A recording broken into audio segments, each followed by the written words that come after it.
हातला अंबाला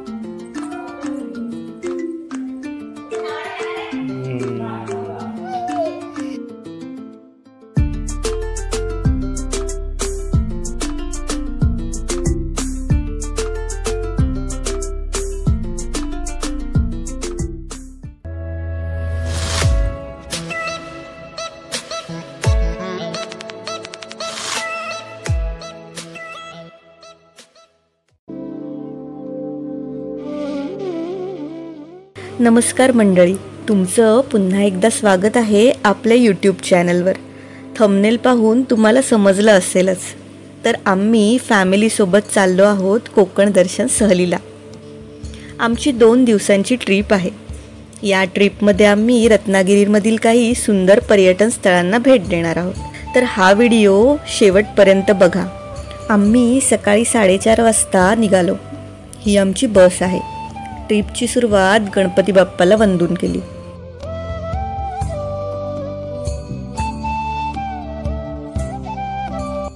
साधारण 5:30च्या आसपास आम्ही पालीला पोहोचलो.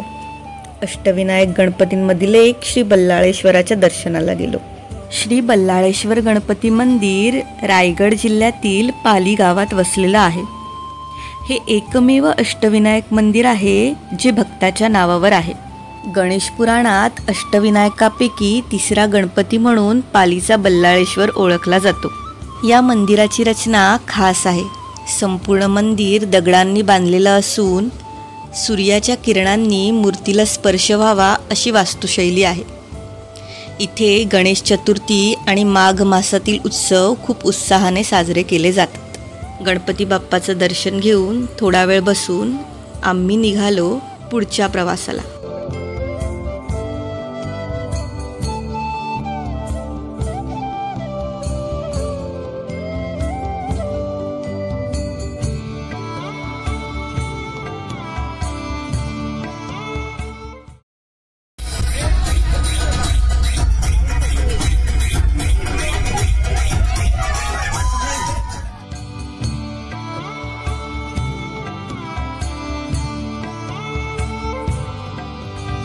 पुढचं ठिकाण आहे परशुराम मंदिर. रत्नागिरी जिल्ह्यातील चिपळूणजवळ असलेलं परशुराम मंदिर हे अत्यंत पवित्र आणि ऐतिहासिक ठिकाण आहे. भगवान विष्णूंचे 6वे अवतार परशुराम यांना समर्पित असलेलं हे मंदिर परशुराम घाटावर वसलेलं आहे.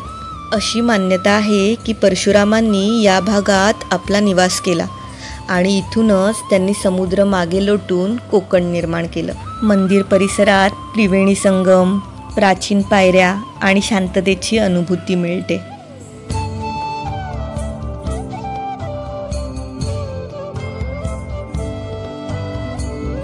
हे मंदिर केवळ धार्मिक नाही तर ऐतिहासिक आणि पर्यटन दृष्ट्या देखील महत्त्वाचं ठिकाण आहे.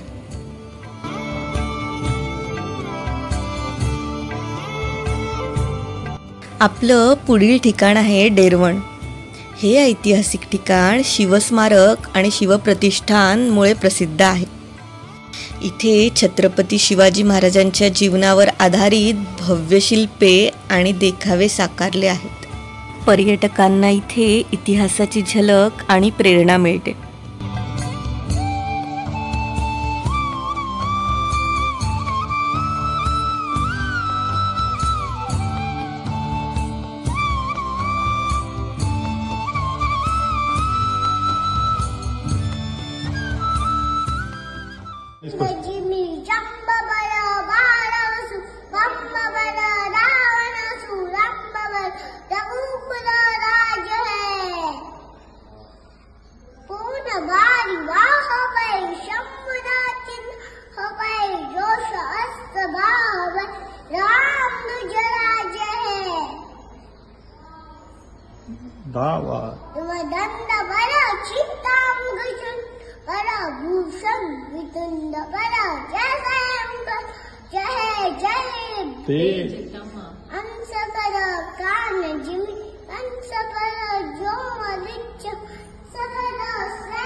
छत्रपती शिवाजी महाराज की जय.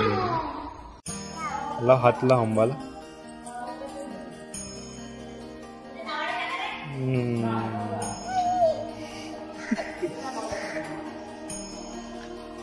बस बस बस बस तिकडे ना.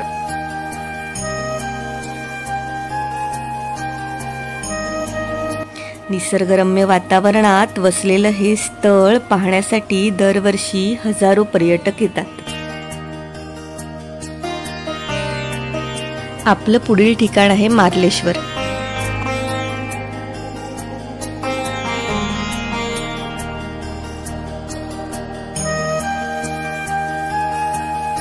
रत्नागिरी जिल्ह्यातील शिवालय म्हणून प्रसिद्ध असलेलं मार्लेश्वर मंदिर सह्याद्रीच्या डोंगरात एका गुहेत वसलेलं आहे. इथे भगवान शंकरांची स्वयंभू पिंड आहे.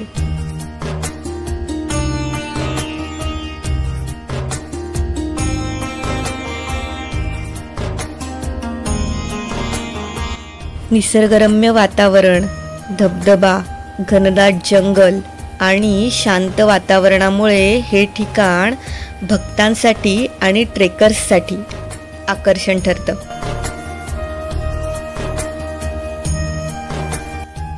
दुसऱ्या दिवसाची सुरुवात करू गणपती बाप्पाच्या दर्शनानं. रत्नागिरी जिल्ह्यातील गणपतीपुळे हे समुद्रकिनारी वसलेलं प्रसिद्ध तीर्थक्षेत्र आहे. इथला स्वयंभू गणपती पश्चिमाभिमुख आहे. शांत समुद्रकिनारा, स्वच्छता आणि पवित्र वातावरण यामुळे हे ठिकाण पर्यटन आणि भक्ती या दोन्हींसाठी लोकप्रिय आहे.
नाणीजधाम हे रत्नागिरी जिल्ह्यातील एक प्रसिद्ध आध्यात्मिक स्थान आहे.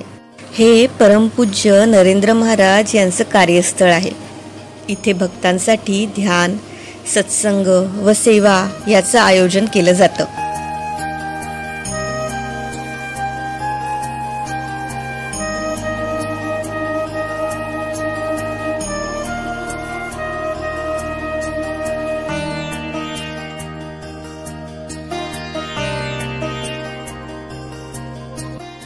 निसर्गरम्य परिसरात वसलेलं हे धाम शांततेचं आणि सकारात्मक ऊर्जेचं केंद्र मानलं जातं. अनेक भक्त येथे दररोज दर्शनासाठी आणि आध्यात्मिक मार्गदर्शनासाठी येतात.